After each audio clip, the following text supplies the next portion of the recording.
Usual suspects. So what are we doing? Skinny and fatty. I believe you were in prison. I was doing 62 days in jail. That was something. Right. In Grand County, Colorado. Okay, we'll start from the beginning. Okay, so anyway, why don't you take it from here, because essentially I came here and kind of got things rolling, but then we turned it over to you and it's what it is today. Boy, where'd we go from there? After I cleaned up all the cum stains that these gentlemen left around the club. I'm probably one of the more senior guys around here. I've been coming here for 8 years. The first event we had here years ago was a Corona event. I met Ron Officer over there for the first time. That was about 8 years ago. So I come down here, started hanging out more and more. Then back then it was a members club, so we had lockers upstairs and everything.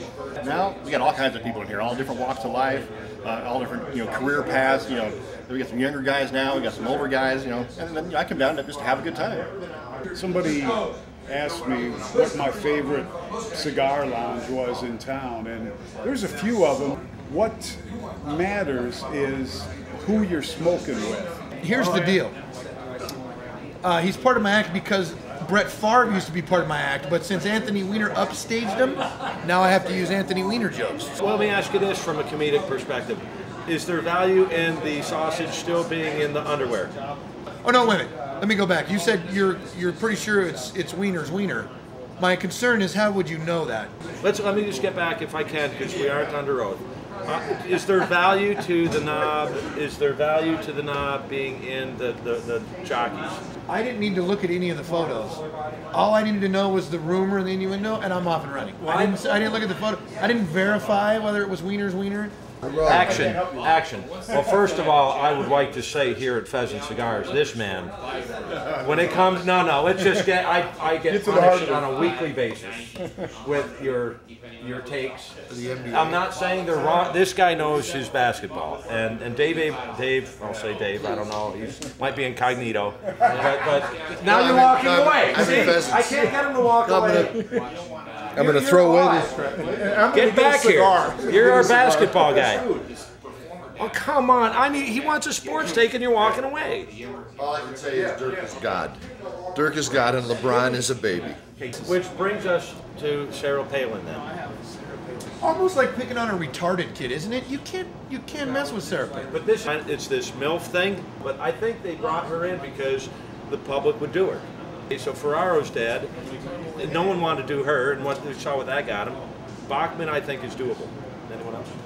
She's doable as long as she shuts up and doesn't talk about the that's true. They're all quiet with a cock in her mouth. Well, that's a way to keep it quiet. Just saying. You need to explain why you think the New York Yankees are actually the best team in professional sports. There you go. Tell him. Across all Turn that sports. fucking hat around. You're live. And please cover what's under it. Now, what is that on your head? A crown. Right, it's a crown. See, and they run away. Arnold Schwarzenegger deal. Please. Okay? Arnold Schwarzenegger, they keep saying he had a love child with his maid. Right. I gotta say, that terminology is completely wrong.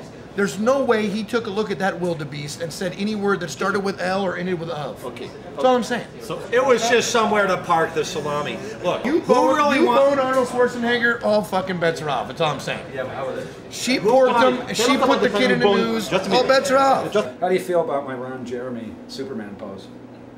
We took over a failing business, something that did multi-million dollars in the past. These guys pissed it all away. Big guy piece of shits that thought they were somebody, essentially. I got to be careful with that, I guess. We didn't say any names. So I ended up buying them out and just started immediately. By the way, you owe me 30 on that still. Expanding the amount of the inventory. You owe me. I have the contract. We're going to bicker on that. Right here. No, I had been a pretty passionate cigar smoker up in Winter Park, Colorado. Not exactly popular place for cigar smokers. Pretty passionate something else smoker too, aren't you? Yes, I did.